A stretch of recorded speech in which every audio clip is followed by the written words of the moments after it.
आपने कभी juggling game try किया है? बहुत मुश्किल गेम है ना। इस गेम में सारे बॉल्स को हवा में रखने के लिए कांस्टेंट फोकस और एफर्ट लगता है।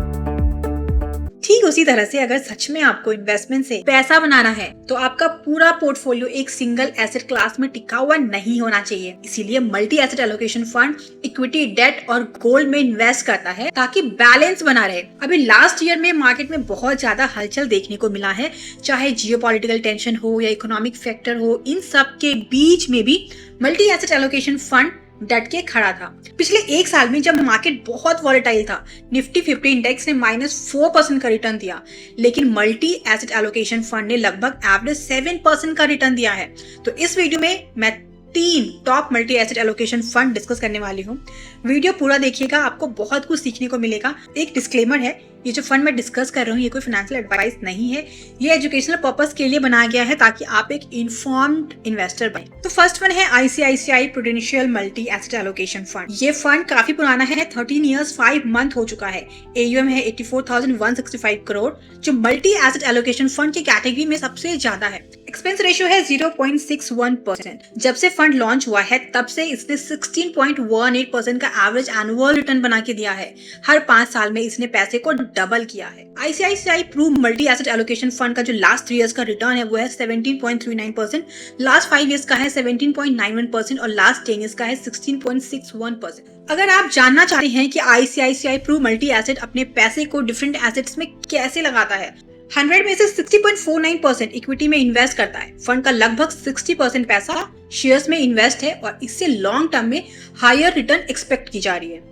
लेकिन ये वॉलेटाइल भी है। 14.13 डेट में है, मतलब ये पैसा बॉन्ड और फिक्स्ड इनकम वाले इंस्ट्रूमेंट्स में लगता है। डेट का काम है डाउनसाइड रिस्क को प्रोटेक्ट करना और स्टेबिलिटी लाना। 10.74% कमोडिटीज में इन्वेस्ट करता है, जिसमें कि मोस्टली गोल्ड और सिल्वर जैसे कमोडिटीज होते हैं। जब इक्विटी वीक परफॉर्म करता है तब कमोडिटीज पोर्टफोलियो को संभाल लेता है। रियल एस्टेट में 1.21% का छोटा सा एक्सपोजर है। ये फंड एक अच्छा खासा कैश होल्ड करता है। 13.42% का कैश है, which means fund manager wait कर रहे हैं अपॉर्चुनिटीज का ताकि कैश को डिप्लॉय किया जा सके।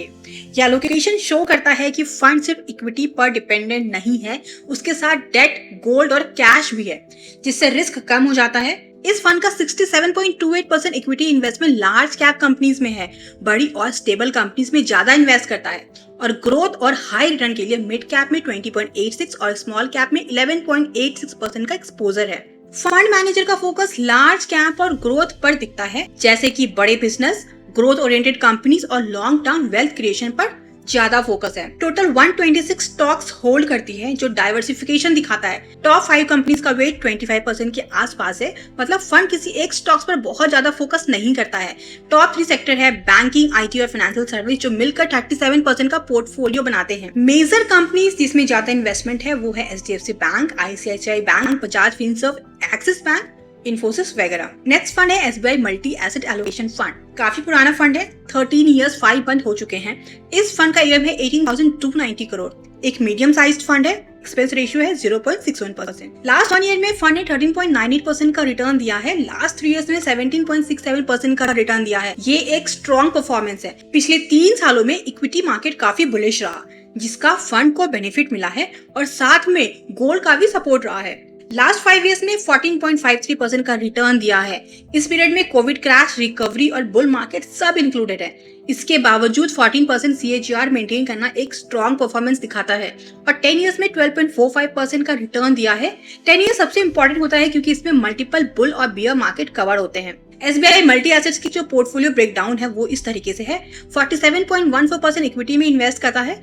ये पोर्शन जो शेयर्स में इन्वेस्टेड है, ये लॉन्ग टर्म वेल्थ क्रिएट करता है, जिसमें 46.28% लार्ज कैप में, 17.47 मिड कैप में और 36.6% स्मॉल कैप में इन्वेस्ट करता है। लगभग आधा इक्विटी का पोर्टफोलियो मार्केट लीडर्स में इन्वेस्ट करता है, जैसे कि HDFC bank, Reliance, TCS। Risk balance करता है और सबसे इंटरेस्टिंग पॉइंट है स्मॉल कैप, जहाँ 36% इन्वेस्टेड है। ये ग्रोथ अपॉर्चुनिटीज को एग्रेसिवली कैप्चर करता है। डेट इंस्ट्रूमेंट में 34% एलोकेशन है, जिसका काम होता है पोर्टफोलियो को स्टेबल बनाना। जब स्टॉक मार्केट गिरता है तब डेट पोर्टफोलियो को काफी हद तक बचा के रखता है। कमोडिटीज में 10.54% है, जो मेनली गोल्ड और सिल्वर ETF में है। रियल एस्टेट में 3.79% है और 4.4% का कैश मैनेज करती है। SBI multi asset allocation fund एक वेल डाइवर्सिफाइड पोर्टफोलियो मेंटेन करता है। इक्विटी एक्सपोजर 50% से कम होने के बावजूद इक्विटी के अंदर 36% स्मॉल कैप एलोकेशन इस फंड को एडिशनल ग्रोथ पोटेंशियल देता है। साथ ही डेट, गोल्ड और रियल एस्टेट का जो कॉम्बिनेशन है वो मार्केट के वॉलेटिलिटी को बैलेंस करने की कोशिश करता है। इसी डाइवर्सिफाइड अप्रोच की वजह से ये फंड लॉन्ग टर्म इन्वेस्टर्स के लिए एक बैलेंस्ड वेल्थ क्रिएशन ऑप्शन माना जाता है। थर्ड है Nippon India multi asset allocation fund. इस फंड का एज 5 years and 10 month है।